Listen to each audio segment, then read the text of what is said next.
Welcome to Tanakh Talk. I'm your host, William Hall, broadcasting live from Kingsland, Texas, USA, with episode number 31 of Debunking Missionary Claims. Today's title, UnKosher Jesus Part 2, with Rabbi Moshe Shulman. I almost said with Rabbi Smoking Shulman. Never mind, we won't go there. Yeah.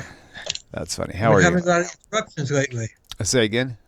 You've been having a lot of interruptions lately. Yes, we have. We sure have. I hear some feedback from your side. I'm not really sure. Let me check one thing. Okay, try that and see if that's any better. Okay, that's fine.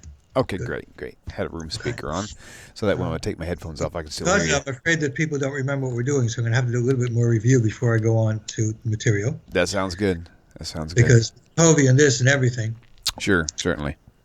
I think the next time we'll do Tovia is after I finish UnKosher Jesus. Then we can, sort of not split things in the middle. Okay. The Jewish holidays come up, but they should not affect you. I should still be able to go to the Jewish holidays, so that's no big deal. All right. That's fine. At least now, Shavuos, I believe, is on Sunday, so that's a different problem. Okay. We'll deal with it. Gotcha. Okay. So, UnKosher Jesus. Well, the whole thing I'm trying to talk about here, just to review, because I think it's been like almost 4 weeks since we were on the last time. Uh-huh. One for Tovia and then one we missed, whatever. So 3-4 weeks, something like that. Okay. The basis of what I'm trying to talk about, and you can listen to my what I said before if you don't really remember. This is the second time I'm trying to start it over again, but now I'm just going to finish it, and that's it. The basic thing is very simple, a couple of simple principles that we have. Number one, everything we know about Jesus is from the New Testament Gospels. So when we talk about Jesus, what kind of a person he is, we have to go back to the New Testament Gospels, because that's the only place. If the New Testament Gospels are false, which I don't think they're very true anyways, but if they're false about what Jesus is like, then we actually know nothing about him.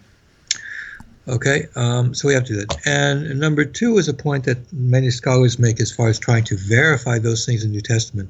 Even though they don't hold for the New Testament in general, they do hold that many things in the New Testament are can be considered valid and have a probability of being true. We're talking about non-evangelical. I know evangelicals hold everything's true, so everything I have to say is dirt. Certainly do with them, but you know that I don't hold that way. So I want to justify as the reason why I'm discussing these things here. And as Bart Ehrman brings, and it's brought in a number of other sources also, there's a concept of dissimilarity. When something appears that would speak negatively about Jesus or something like that would be taken in a negative way, then there's more likelihood that he actually said that than that he didn't say it. All right, so that's basically the logic behind it. Now, the first question that I started off with is, or first point I started off with, is that the New Testament letters, not the Gospels themselves, although John is pretty good as far as talking about Jesus' exalted nature, but the New Testament letters make the claim consistently that Jesus is sinless. We find that in the book of Hebrews. We find that in 2 Corinthians. We find it in 1 Peter, and we find it in 1 John.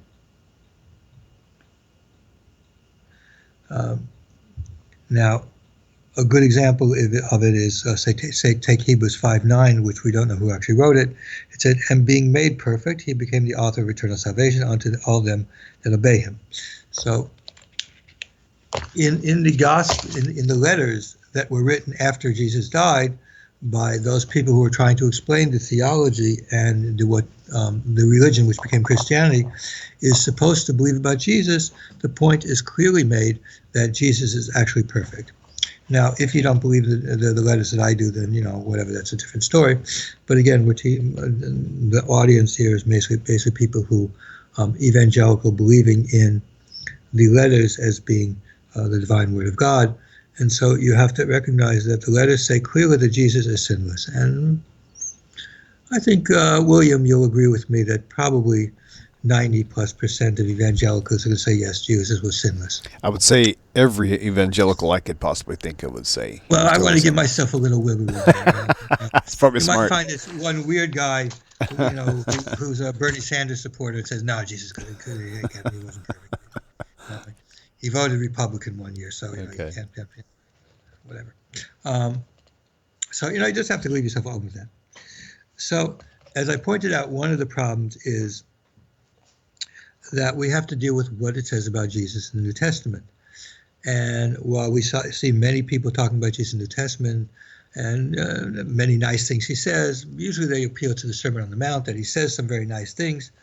The truth of the matter is it's not what you say that's important. It's how you act that's important. What do you actually do? What kind of a person are you really? And how does it match up to the Torah?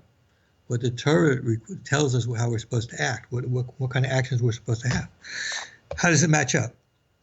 So one point I mentioned there are actually 2 points that I mentioned from the Gospels itself, which sort of indicate the possibility that Jesus did not consider himself totally sinless and totally perfect, regardless of what the letters say. The first is a story brought in Mark, Matthew, and Luke, where somebody comes up to Jesus, a rich man, and he says, "Good master, what do I have to do to have the world to come?" And Jesus says, "Don't call me good, because only God is good." Obviously, Jesus trying to say that he's not good, whatever. If you read it simply, that's really what it means. Now, I also point out the apologists, what they try and say. And the apologists try to, of course, give it the best face that they can. One says, actually, Jesus was trying to hint, I'm really God, hint. You call me good. Well, the reason why you call me good is because hint, I'm really God, incarnate, whatever. That sort of sounds a little bit strange for other reasons.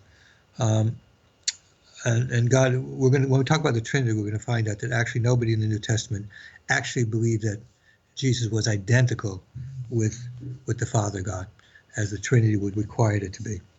Okay, that won't get to Trinity with God, but even in the letters, we find also when Jesus is being talked about, in a way that it is understandable that Jesus is not exactly equal with the Father. Whatever, how high your Christology is going to be, whether the Book of John or whether the letters from Paul, whatever, because it's not equal. So the hint doesn't really fit very good. Then another says, well, no, he's not trying to tell him that he's not good. He's trying to say really God is really the ultimate good. But if you read it, if you read it with an eye and say, well, what is he saying? Is he trying to go through all this gymnastics? Somebody said something, to him, and it's like somebody would call me, I don't know, call me president. Okay, and so I'm sorry, I'm not president. So the real president is Mr. Trump.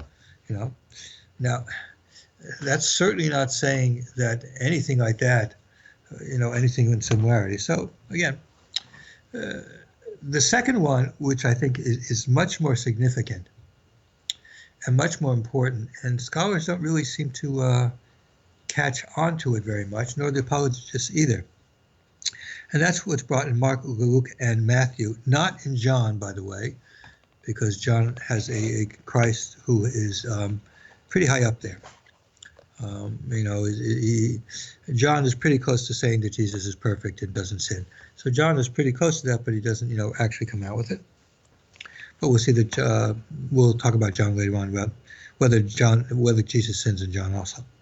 But there we saw the story of Jesus going to John the Baptist. Now, what's important about John the Baptist is that the New Testament makes very clear exactly what John the Baptist was doing. And in fact, if you look at a work called The Hard Sayings of the Bible, discusses that. And what he says there is basically confirmation that, yes, in fact, John's baptism was a baptism for sin.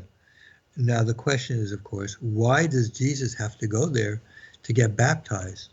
If he is perfect and if he's without sin, there was no reason for him to go to get baptized at all. He might have gone there to Chapashmiz, with John the Baptist, talk to him, say, hey, what's going on, whatever. But to go there to be baptized really doesn't make any sense. And even in one of the Gospels talks about how, John says, no, you should really baptize me. That's like, first of all, the baptism doesn't work that way. I don't baptize somebody. Person baptize them, helping them out what to do. But that doesn't really help very much, because the bottom line is is that Jesus himself says, no, I need to be baptized. This is what needs to be done. Well, you don't baptize, you don't do an immersion for repentance unless there's some kind of a sin that you did. I mean, we can compare this, for example, in the temple. You're not allowed to bring a sacrifice for sin unless you know that there's a specific sin that you did. There's got to be something you're doing it for. You don't just say, well, I'm repenting just to cover my bases. Well, what means you're repenting to cover my bases? Either you did something you have to repent, or you didn't do something to repent. So what do you? So that we see that Jesus goes to John the Baptist to immerse himself for repentance indicates that, contrary to what the letters say, Jesus did not feel in his earthly life that he was sinless. Now, we're going to go through some things, in both some things from before the time of John the Baptist and certainly some things from after the time of John the Baptist, which clearly shows us, in fact, that Jesus did have reasons to, immerse himself for repentance, for example, because he did things that weren't really, so we're saying he is oskahal. He did things that were not really that. Okay, the first things that we talked about, we're going to talk about, because I didn't get to all of them, so I'm going to have to just review it again and see what apologists also say about these things also. The first thing deals with the whole inyan, the whole idea of the honor that's due to our parents. Now, this is very important. The Torah itself it is very, very clear about it, and it's worthwhile to just repeat it again. We read it recently in Exodus 20. Exodus 20, verse 12 is where it appears.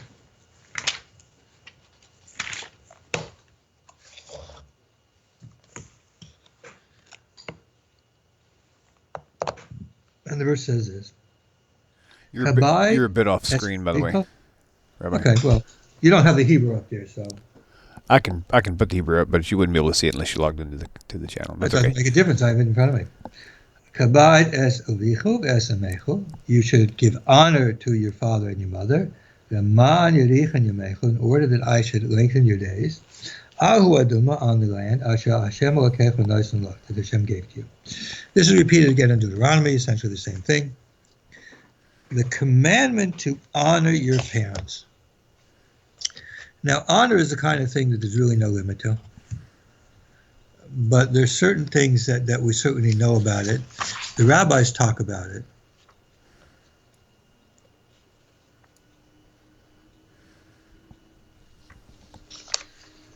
In a number of places. And very interestingly enough, they compare the honor for your parents to the honor that you're supposed to give to Hashem. Now, when there is no contradiction, for example, if your parents were to ask you to do something to violate what Hashem says to do, obviously that's a different issue.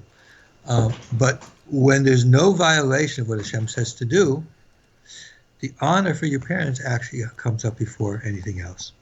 The Talmud in the Yerushalmi says specifically that it says in the Torah that you're supposed to honor Hashem with your possessions. So, for example, from the fields, you give away your parts of your fields. You give away, a percentage of money for tithes. It's really given to Hashem, even though it's given to certain people. It's really given to Hashem. You give money to the Beis Hamikdash, for example, and to Beis Hamikdash. But with your parents, honor is not just with physical things, with possessions that you can give to them. Honor comes in many ways. The way you talk to your parents, the way you treat your parents. These are all the kinds of things that are covered under honoring your parents. Now, as I also mentioned before, and we went into, in the New Testament, it's pretty well known, and you see a lot of apologetics and arguments, that Jesus' views about honoring parents seems to be somewhat contradictory. In Mark and Matthew and Luke and different places, we see that Jesus says specifically you should honor your parents. So, for example, in that story we talked about earlier, about the rich person coming to him and say, good master, ask him what to do, and Jesus tells him you should keep, you honor your parents. It's one of those things. He says that's exactly one of the things you have to do. But in other cases we see, and we're going to come up to them again, Matthew 10, Luke 12 and 14, we see that Jesus says things that indicate that in fact he's supposed to come and rather than to cause more honor for parents, actually cause more arguments against parents. We'll see how it goes on. Now, first question is, or the first issue I want to do is, we want to really look at how did Jesus treat his parents? How did Jesus really treat his parents? Okay, we have a couple examples of it, but when I went through the first time, I went to a couple of things in the Talmud, and I would really like to repeat those again. I know we did it before, but I think that it's important to go over it to understand when we talk about honoring, when the Talmud talks about honoring parents, is something that it's not just with money, monetarily, which of course you're supposed to monitor help your parents if you can, but it's talking about, just in speaking to them and how you talk to them and things like that. So the Talmud says a number of things about a famous rabbi, Rabbi Tarfon. He's in the Talmud. There's a couple places where it being stored. So I'm going to read one's from the Yerushalmi, one's from the Bavli, and the other one's from the Yerushalmi. In the Bavli, Rabbi Talmud says in Kedushin 31b, whenever Rabbi Tarfon's mother wished to ascend onto her bed, he would bend down and she would step on him, and when she wished to descend, she stepped on him. Meaning that her bed was like a little bit high. It was very difficult for her to go up. So what he did, he would bend over in a way that he should be a footstool, so he should go on his back. Even though Rabbi Tarfon was a very big scholar, a very holy person, the honor for his parents nullified any honor he felt for himself. And so he would do this for his mother. It brings in the Jerusalem Talmud, Shalman, also in Tractate Kedushin, which discusses the ideas of honoring parents. Another story about Rabbi Tarfon. Rabbi Tarfon's mother went for a walk in her courtyard on Shabbos, and her sandal broke. Her sandal broke meaning that it was broken and she couldn't go with it anymore because a broken shoe is carrying something outside. You're wearing shoes, it's fine, but broken shoe you can't. It's like you're carrying something on Shabbos, and the Torah tells us you're not supposed to go out carrying things on Shabbos. We also see in the Nehemiah talking about people carrying things on Shabbos where they're not allowed to. So we see you're not supposed to carry on Shabbos. So what did Rabbi Tarfon do? Rabbi Tarfon came and placed his hands under her feet until she reached her bed. He put his hands so his mother should be able to step on one hand after another so that she shouldn't bruise her feet. She shouldn't, anything scratch her feet at all. Again, an instance of non-monetary, just showing how much a son is supposed to show honor to parents, even if he's a big rabbi. So once the rabbis came to visit Rabbi Tarfon, the Rishonim continues that, his mother said to them, "Pray for Tarfon, my son. Pray for my son. Why? Because he honors me more than he is required to. He shows me more honor." His mother was really embarrassed. She didn't like it. Here, her son, if you raise a child and the child becomes a very, very big famous scholar, very well, respected in the world, you don't want to, treat him in certain ways, you whatever, because of that. So the rabbis came and said, so they asked her, what did he do? So they asked him. She related to him what he did, how he would bend over and how he would do with the hands and everything like that. They said, even if he would do this 1,000,000 times, he has not done half of the honor to you the Torah is talking about. The honor the Torah is talking about to give to your parents, there's no limitation. It doesn't say there's no limitation placed upon you. You're only supposed to spend such and such amount of time honoring your parents, such and such of this. There's no limitation about the amount of honor and supposed to do. And part of honor is, of course, caring about, things that might hurt your parents and trying to ensure that it doesn't happen. So that's what we see. So let's look at the first example of Jesus when he was young.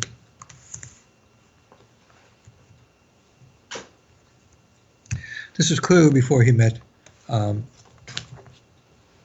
with John the Baptist and was baptized for his sins. And of course, we don't know how many more there are.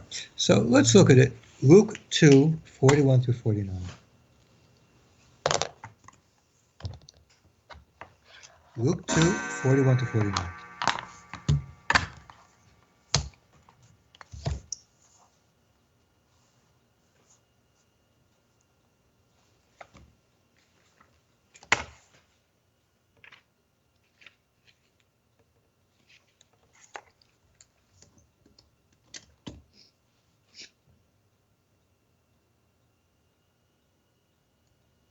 It says here, Now, every year his parents went to Jerusalem for the festival of the Passover. Now, what he's talking about here is, remember, they lived in Nazareth, which is really not very far from Jerusalem. So they were able to go for Passover. Passover was a very big time that people went up to Jerusalem. Huge crowds used to come there. For that reason, while the Roman governor or whoever was in charge of Judea would not live generally in Jerusalem, when it came for the holidays, specifically the Passover, he would actually change his residence to Jerusalem to be there in case there were any kinds of problems with all these, maybe millions of people coming. Passover. And when he was 12 years old, they went up as usual for the festival. So Jesus is already 12 years old. 12 years old, certainly in that time. In our time, they certainly know well enough to honor their parents, but in that time it was even more. In that time, it was like, they were, very big thing. They knew about it. They were also more grown up. By the 12 years old, people were made of time working. When the festival was ended, they started to return. The boy Jesus stayed behind in Jerusalem, but his parents did not know.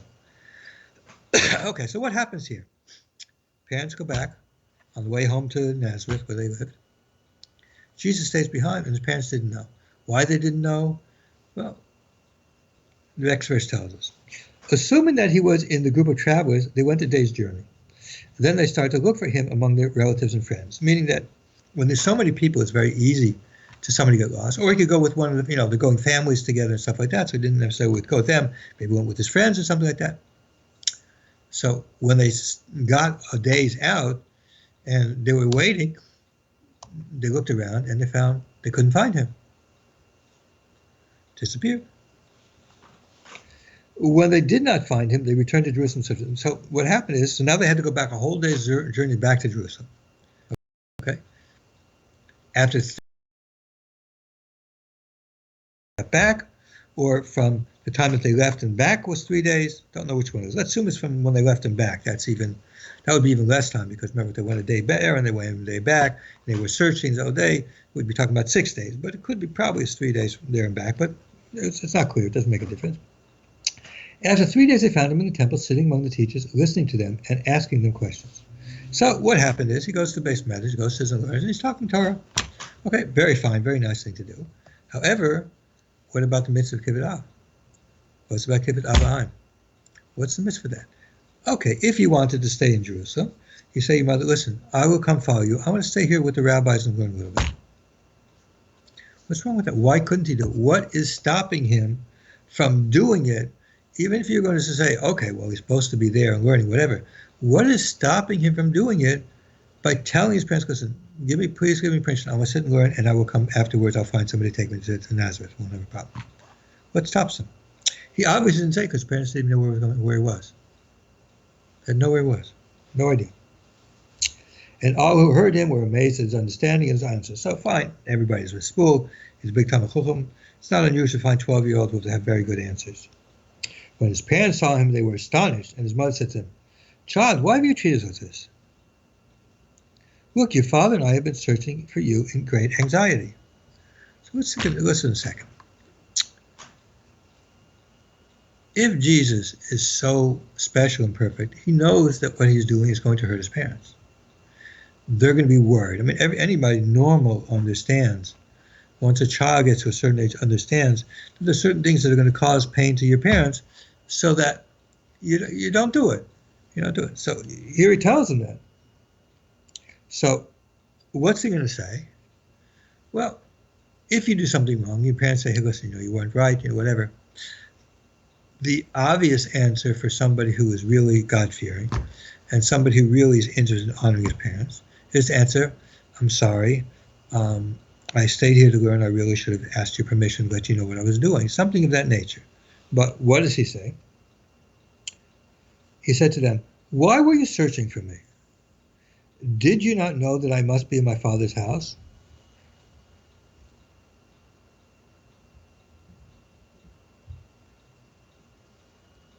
Now the next verse, of course, is very interesting, but they did not understand what he meant to them. What do you mean? He didn't know what they mean. What do you mean by his father's house? I mean, I thought everybody knew that it was virgin birth and Joseph wasn't really his father. I mean, surely Mary and Joseph both knew that Jesus wasn't their son because supposedly virgin birth. But again, there's numbers and indications here that, in fact, that's not the case. that they didn't know about it. So if they didn't know about it, it wouldn't happen. But that's a different story. We'll deal with those issues later. Now, but here, what is the issue here? Rather than showing a little bit of remorse or understanding that, you know what, I caused pain to my parents for 3 days. And the Torah says you're not supposed to do that. So maybe even though I should be here, maybe I should speak to my parents in a way to placate them, to apologize to them. They are after my parents. They're not required to honor me. I'm required to honor them. There's no place in the Torah that says you are required to honor your children. Okay? But it does say a couple of times, you're supposed to honor your parents, honor your parents. So there also says fear your parents. Okay.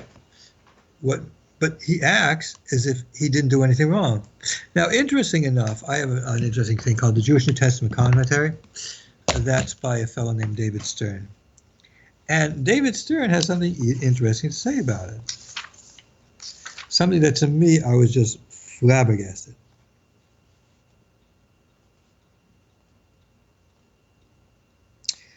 Why, in verse 48, it says, why have you done this to us? Why do this? So here's what he answers to this. Now, listen to this again. We saw Rabbi Tarfon with his mother and the concept of how you're supposed to honor your parents, okay? We see that concept from there. But look at what David Stern says about Jesus' mother and father. Well, he didn't give up. Mother. Miriam's question is misplaced. Miriam's question is misplaced. It's no big deal to cause pain to your parents for 3 days that they don't know where you are.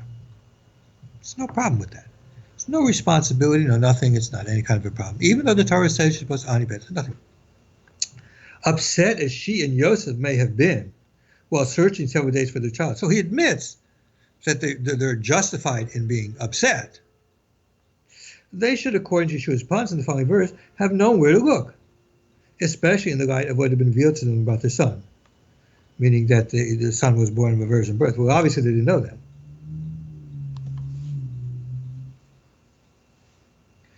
Now, I'm going to read what he says here, but you have to understand, it's just impossible that somebody could give the kind of answer he's going to give here now. When we look at the concept of honoring parents, and anybody who lives in the Orthodox community, sees it like mine, sees it all the time, how children show honor to their parents, even in today's day where it's not common. But the issue is not where he was. The issue was as what kind of honor and respect do you show to your parents disappearing for 3 days without at least asking them permission, telling them. Okay, Yosef, according to the New Testament story, is not Jesus' father, fine. But Mary is his mother. Because nobody says that. And the verse says, honor your father and your mother. Okay? The narrative does not suggest that Yeshua, by getting himself lost, had misbehaved. That's right, it doesn't say that, which is what the problem is. The problem is that the New Testament doesn't say he was a bad boy. He shouldn't have done it. That's not the right thing to do. That's the whole problem. The verse doesn't say that. But Stern says, there's no problem with it. Why? This is what, again, the narrative does not suggest that Yeshua, by getting himself lost, had misbehaved, but that Miriam, like many worried mothers, had overreacted. Overreacted. As if we're not supposed to have any concern of somebody else's feelings, and especially your mother. Overreacted or not is not what the issue is. The issue is what Stern is saying, which is exactly what the verse is. I mean, I agree that that's exactly what the verse is saying. What he's saying is simply what the verse is saying. Is that, in fact, Jesus could say, okay, you overreacted, whatever, so what? So you worried 3 days, no big deal. It's your problem, not mine. But where is honor for your parents there? Where does that come in? Okay. When I saw this comment by, I looked in I have a number of books here that are apologetics. I showed you Hard Sayings. I have When Critics Ask from Gavriel and How. I have Bible difficulties from Gleason Archer, and I have that. And there's other places I look, but not as well as those. But these books are specifically trying to answer questions that people ask about the New Testament, and also about the Tanakh, by the way. But nobody said anything about that. Nobody said anything. Nobody gave a justification. Stern, trying to explain it, gives a justification which is absolutely unacceptable. Mary overreacted like worried mothers do. The whole idea of showing honor to your parents is to lessen and to make sure that your parents don't get upset at things. Whatever it is, whoever you are.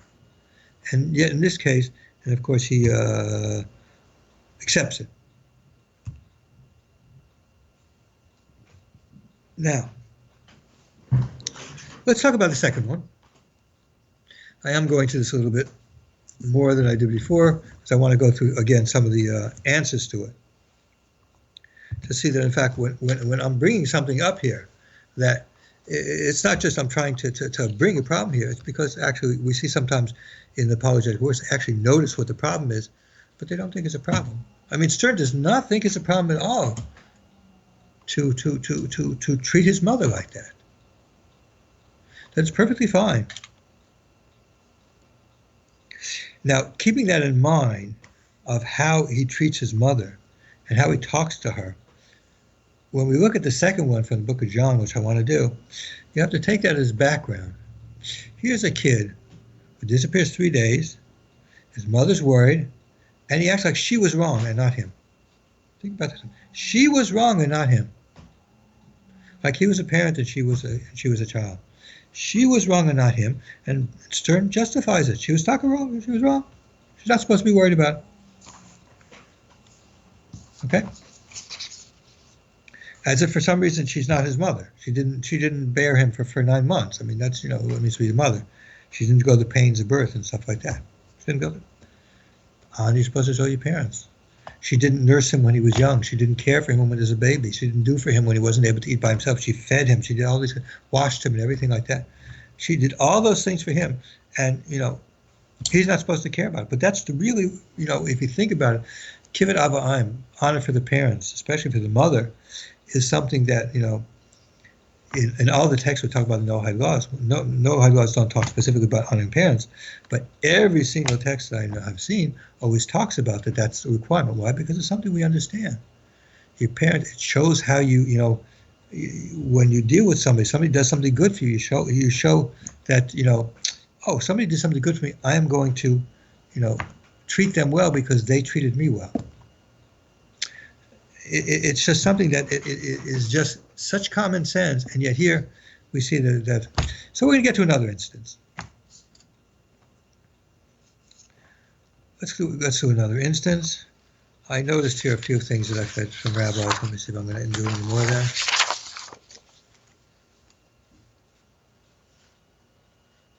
Here's another good one. How children are supposed to treat the parents. Rabbi said, when talking about what it means to honor your parents. For example, my son Avimi fulfills the mitzvah honoring his father. What does he do? He had 5 sons who were ordained during his father's lifetime. However, whenever Rabbi came to his door, he ran and opened it for him, and he would say, yes, yes, I'm coming, until he reached the door. So when he knew his father was coming, he would open the door for his father. One day, Rabbi said, bring me water. When he brought him, he saw that he was asleep. Rabbi was sleeping. And he remained there bent over waiting until he woke up, meaning that who knows how long he slept, maybe slept an hour, 2 hours, whatever it is. But his father asked him for water.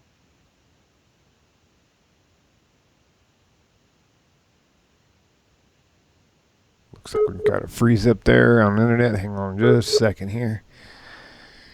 See if we can get him back. 1 second. Water? Nope, there we go. I lost you there for a minute. I don't know. My connection is pretty good. Yeah, I think mine is too. Weird glitches. It's okay. Go ahead. Continue on. Okay. So he went there. His sons went there. And they would stand at the water just because maybe he'll wake up in a second or two. And in that time, he did not want his father to wake up and not have the water which he asked for. We must understand, when the rabbis teach us these things, it's these things that they teach, just like the stories in the New Testament. The New Testament are teaching you how you're supposed to act. This teaches you how you're supposed to act. We don't tell these stories for nothing, just like Hasidim tell a lot of stories. We don't tell these stories just for nothing. These stories are supposed to teach you how you're supposed to act, what your life, what's supposed to be like. And that's the same thing here. Okay? Now, another story. Lavasi had an aged mother. She said to him, I need jewelry. He made them for her. I need a husband. I will look for one for you. Whatever his mother would ask, he would run out and do it. Whatever she'd ask, he'd immediately run out and do it. Okay? Now that's what honoring your parents is about. Anything that your parents want from you, you speak from them respectfully, and you try and get them. If it comes out that you're not able to do it, you're not able to afford it, whatever, so you speak to them nice and say, listen, I would love to do it, but I'm not able to. I will try and find a way, whatever. So how does Jesus deal in a situation? So let's go to the book of John. Chapter 2, 1 through 4. Now, this is always a very interesting one.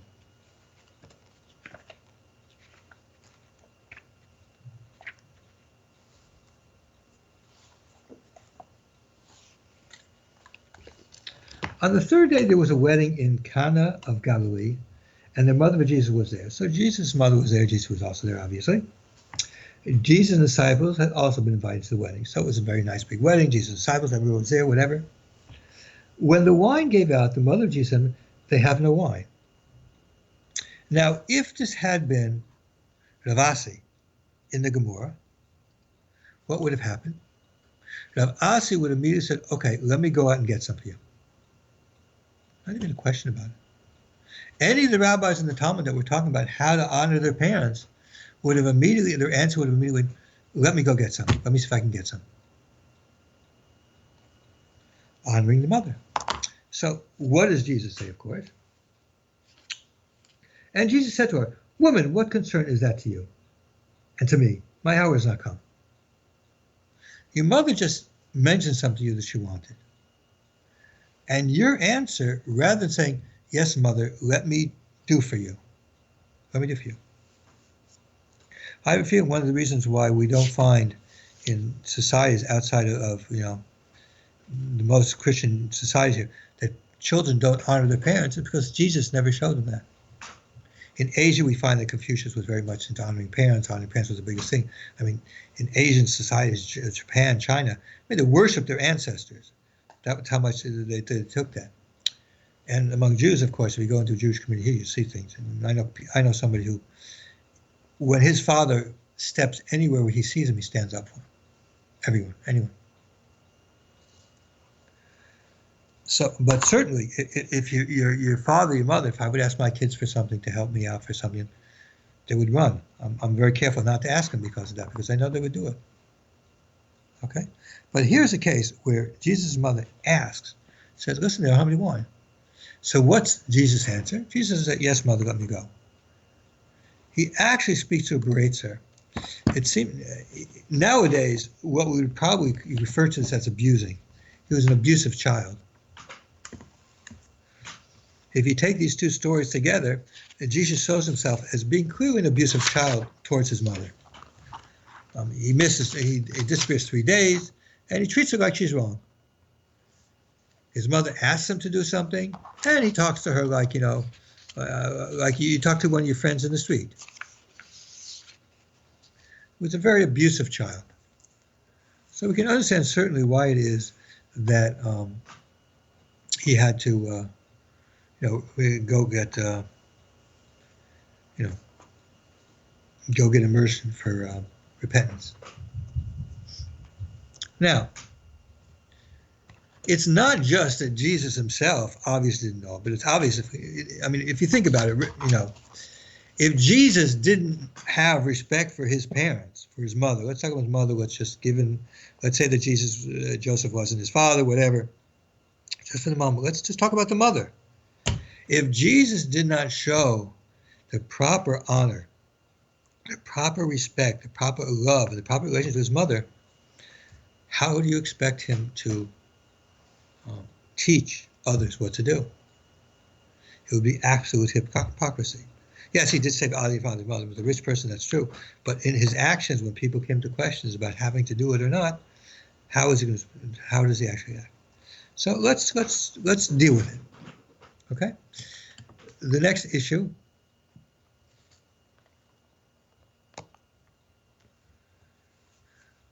Let's see what we have here.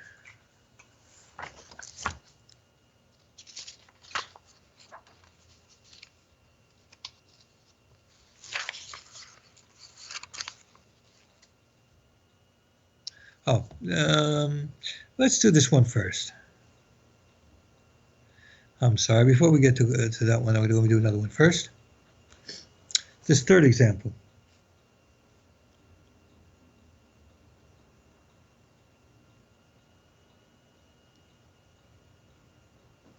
Okay, we saw the instance there, but let's deal with some other instances of honoring parents. Dama ben Asana. Dama ben Asana was actually not Jewish, was the head of a city. Once his mother came and was striking him in his face while he was sitting with all of his friends. When a glove fell from her hand, he picked it up and gave it to her so she wouldn't feel pain. Wearing a glove, obviously you hit somebody with a glove, it doesn't hurt as much as you hit with your hand. He did it because he didn't want to cause any pain to his mother. Think about that a second. Think about that for a second. How much he's teaching us how we're supposed to be careful with the parents, even when the parents are wrong. One time, Dama ben Asina was wearing a golden cloak, and he was sitting with the great men of Rome. He was a very important person. His mother came and tore his cloak off him and struck him in the face and spit in his face. He didn't say anything, didn't shame him. No matter what she did, it was his mother, and he's not going to do anything to cause her pain. Finally, Rav Yosef. This is a story which relates exactly to what we're talking about here with Jesus. When Rav Yosef heard his mother's footsteps, he would say, "Let me stand before the Shekhinah." When he heard his mother coming, he would stand up for her, for his mother. So again, let's go back and see how Jesus acts in the New Testament. Now, this story appears in Mark, Matthew, and Luke. I just want to do the Mark version only because, as we know, Mark is the earliest gospel. So the other ones may have added something. Mark has, being the earliest gospel, people take from it. And this is Mark 3, 31 to 35.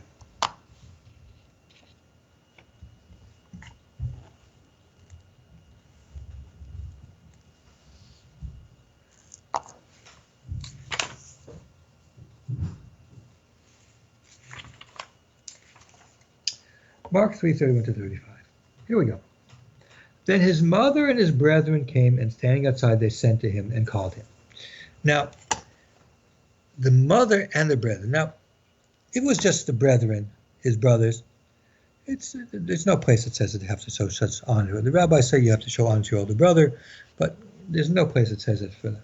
But his mother and brothers.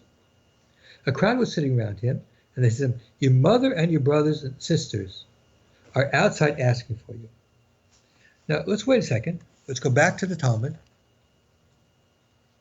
What would Rav Yosef have done when he was told that his mother was outside? What would Rav Yosef have done? Obviously, he would have stood up and gone out to speak to him. Dama ben Asina, what would he have done? His mother was outside, he would have gone to her. Rabbi Tarfon would certainly have gone to her. The Talmud teaches us how we're supposed to honor our parents, mother and father. So let's see what happens. Your mother and your brothers and sisters are outside asking for you. And he replied, "Who are my mother and my brothers?" Who are my mother and my brothers? You know who your mother was. Milo, you say that you didn't have a father from the virgin birth, whatever. But your mother was your mother. She is your mother. Nobody else is going to be your mother. Brethren, friends, okay, so you have friends here. Maybe your friends are more important. Even that is not really strictly according to the way we see in the Tanakh. and the Torah, that's really not the way it's supposed to be. Your family is supposed to be something special. You're close to you, especially closeness to your family. But okay, forget about that for a second. But your mother, there's a specific command that's repeated twice in the Torah, and talking about love and honor and love and fear. So who are my mother and my brothers? And looking at those things, I said, here are my mother and my brothers. Now, it doesn't say here are my brothers. It said here are my brothers. I say, okay, he didn't mean to do it for his mother, whatever. He probably should have done it. It's not so bad. But here's my mother and my brothers. Okay. Here we see that Jesus had absolute, and he said, whoever does the will of God is my brother and sister and mother. So the woman that carried you for 9 months, the woman that nursed you, the woman that changed your diapers, the woman that did all these things for you when you're a child until you would be old enough to do by yourself, that person is nothing. But the Torah tells us the exact opposite. You shall honor your father and your mother. And then, what do we see? Doesn't do it. Okay, now, again, it looks like we're going to be doing a little today. The Jewish New Testament commentary's got a lot, but this happens to be discussed there. Also, this issue comes out. Again, let's think about it. It is definitely a problem. Why didn't Jesus go out to his mother? So, he comments on the one that appears in Matthew 12, but it's the same issue here.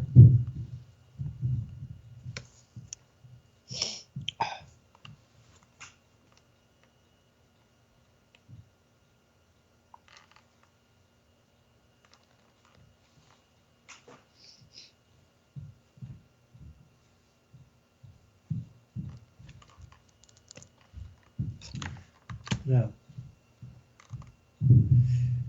verse 48 to 50, talk to you. This is the first of several instances in which Yeshua's treatment of his family is considered by some to be disrespectful and cavalier, even though elsewhere he confirmed the fifth commandment and even disputed Perushim about it. Okay, well, we're going to talk about Jesus' hypocrisy, but we have to first establish that he's a hypocrite by showing the way he acts. But we see here, so it is disrespectful. Why did his family wish to see him? Forget about the family. What about the mother? The issue is not his brothers. The issue is his mother. He's ignoring what the real problem is. The problem is not his brothers. The brothers, okay, so not everybody gets along with his brothers, there's reasons, whatever. But your mother, talking about your mother, he totally ignores it. Why does family? We do not know for sure. We don't know. Well, a mother going to see her son, that's not something that's very normal to do. Sort of expected.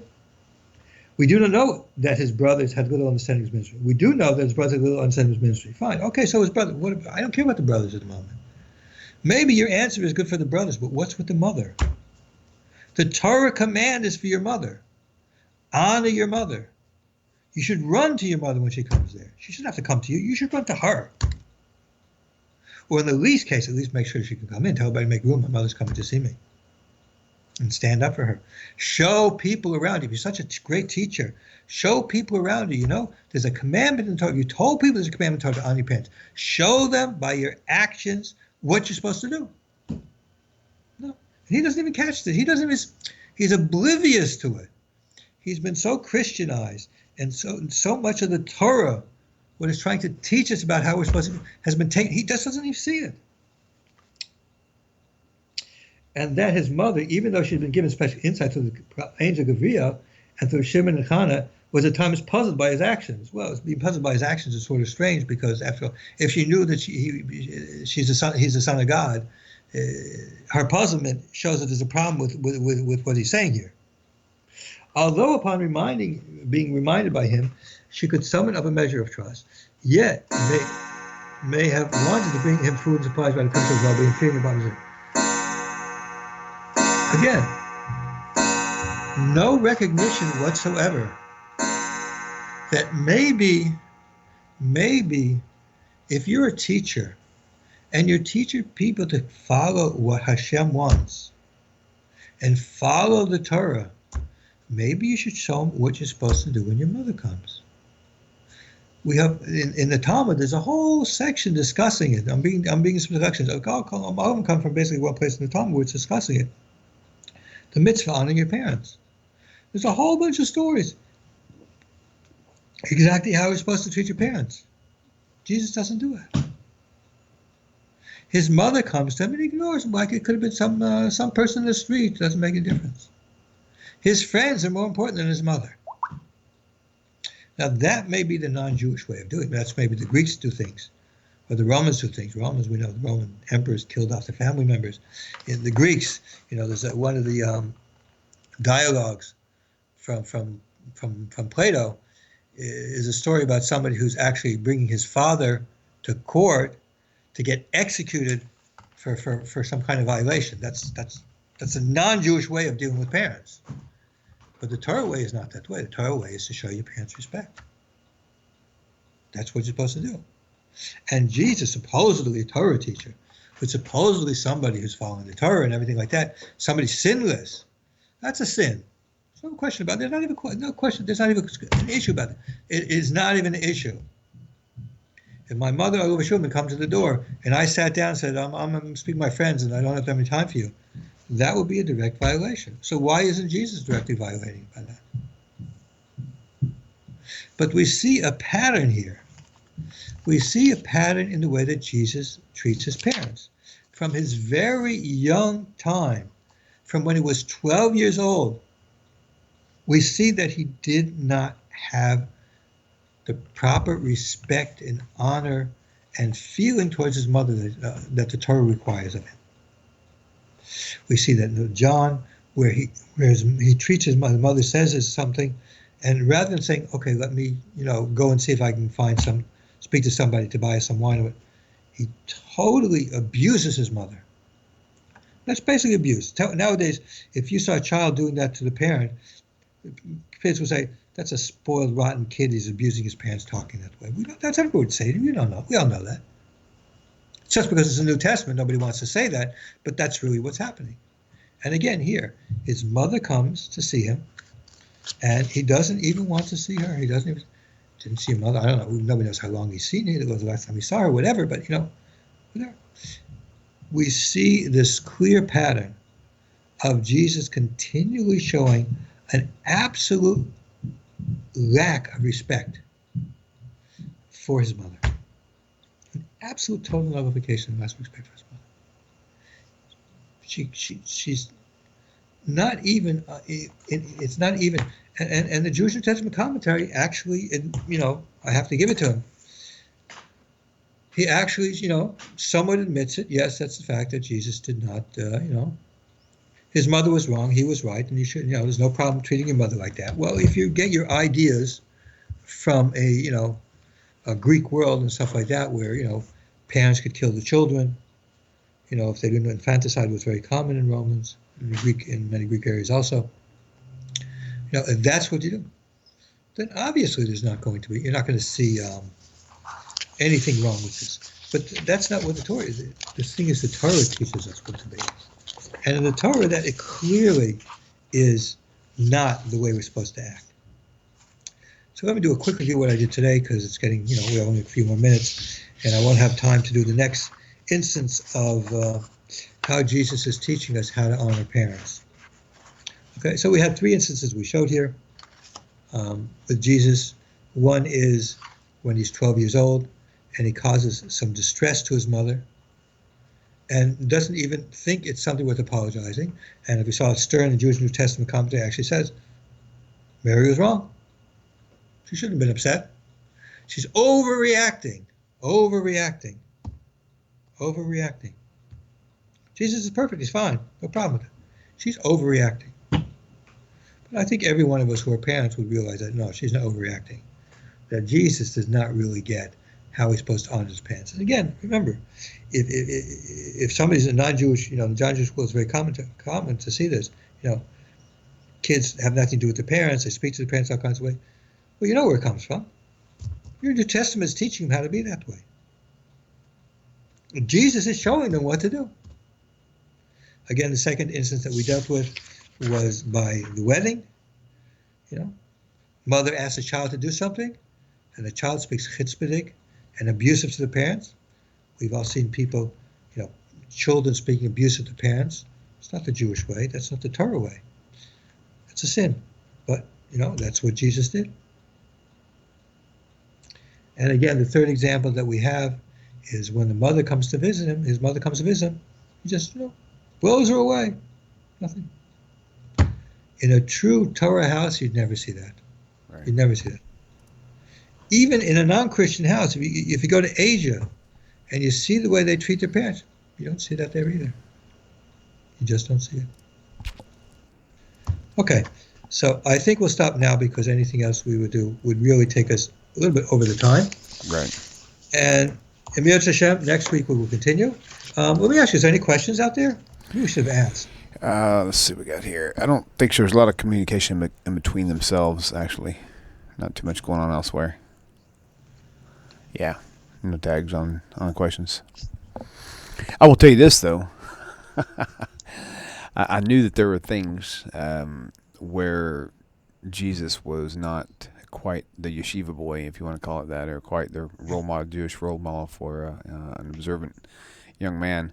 But I didn't realize there was so many. So I'm glad you actually went through this and pointed this out. We got some more. We got some more to do, but it's very important. When I do it, I really want to compare it to what, as a Jew, a religious Jew, we've known that this is the way we've been taught, and it goes back all the way to Moshe Sinai. Right. How we're supposed to treat our parents. Yeah. These kinds of things. This is not new stuff. That's just and yet we see among Hellenized. We see about Hellenized Jews, by the way. Herod was actually that way. Hellenized Jew. The parents killing the parents. That was all kinds of stuff. But that they got it from Hellenism. They didn't get it from Judaism. So, very interesting for sure. All right, well, cool. So, so next week we're probably good on the schedule, I guess, as far as we know. Yeah. Right. Oh no! My mistake. I'm going out of town. I'm leaving Thursday. I won't be back until Monday night. So I actually don't have any shows next week at all. I failed to actually mention that earlier today. You keep knocking me off. I'm never going to finish. No, that's what happens when you have a free program to deal with. Well, the best is still to come. Yeah, it's good. I do it for free also. Nobody. Oh yes, of course. So Right. I put my time into it. Okay, so yes, that sir. means next week. Fine. Okay. Very good. Okay. Well, I really appreciate it. Rabbi, thank you so much for your time, and thank you guys for watching, tuning in. Be sure to share the video with your friends, especially this one. This was pretty interesting when people ask me from time to time about the whole Jesus sinning thing, and I can only give them a few references, but there was quite a few in this episode, so you'll definitely want to share that with me. I think it's also very important because there is a thing. You got to see the man behind the curtain, what he was really like. And sometimes you don't. You hear all the Sermon. Everybody talks about Sermon on the Mount, Sermon on the Mount, Sermon on the Mount. But, how did the guy actually act right. in real life? When it came to things, between people, what kind of a person, how did he actually act in real life? And that's really where what's the expression, tires hit the road, something like that. That's really what kind of a guy was he really in real life? Mm-hmm. Right. And the thing is that you find that there are a lot of stories, and for that reason, I'm not surprised when you find in history, when you find that in Christian countries, it wasn't very unusual for children to rebel against their parents. I'll give you a good example. Henry II, England, was the father. I'm a history buff. I feel everything fits in somewhere with him. Henry II of England had a number of sons that are pretty well known. One is Richard the Lionheart, and the other was John, King John from Magna Carta fame. They actually rebelled against their father. They fought a war against their own father. And this guy is considered, when they talk about kings of England, Richard the Lionheart is considered like, the most pious and holy person. He fought a war against his father. Yep. Wow. Killed people. So kind of an Absalom sort of syndrome. Yeah, where does this come from? Right. This comes from a New Testament which says to do things, but when you really get down to it, it's not in there. Right. People don't do it. Jesus doesn't live up to it. It's nice talks, very flowery speech. Listen, a lot of people say nice things. A lot of nice things, But what really makes a difference is, well, how did somebody really act? Mm-hmm. Right. For sure. All right, Rabbi, we'll wrap it up then. We'll we hit right at an hour right now anyway, so it's good timing on everything. And so we'll see you in 2 weeks. And all you viewers out there, tell everybody else, no shows at all this coming up week, because we'll be completely gone, vacated from the premises, except for my son and daughter will be in town here as usual. But we're going to be out here, me and the kids and the wife. So we will see you guys in 2 weeks. Take care, everybody. Shalom, shalom. Shalom, Rabbi. Thank you. Okay, see you. Shalom.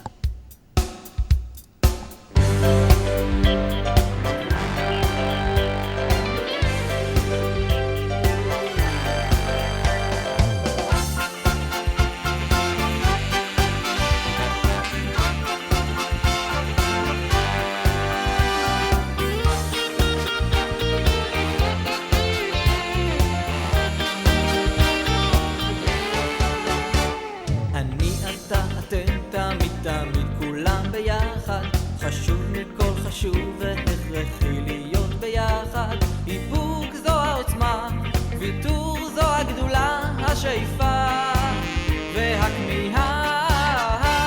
אני אתה אתם תמיד תמיד כולם ביחד. חשוב מכל חשוב והכרחי להיות ביחד. איפוק